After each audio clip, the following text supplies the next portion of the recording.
Hey guys, my name is Elijah, and in this tutorial I will show you how you can easily change slide size in Google Slides. So first step, choose a slide that you want change size of, and then go over to File. Scroll down until you see Page Setup and click on that. Here you can change the basically 16 by 9 is widescreen, which is this right here.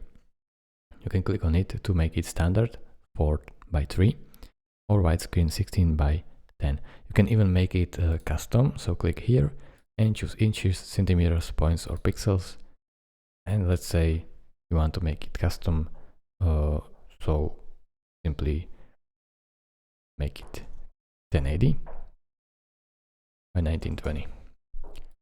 Click apply, and now it is basically full HD but vertical.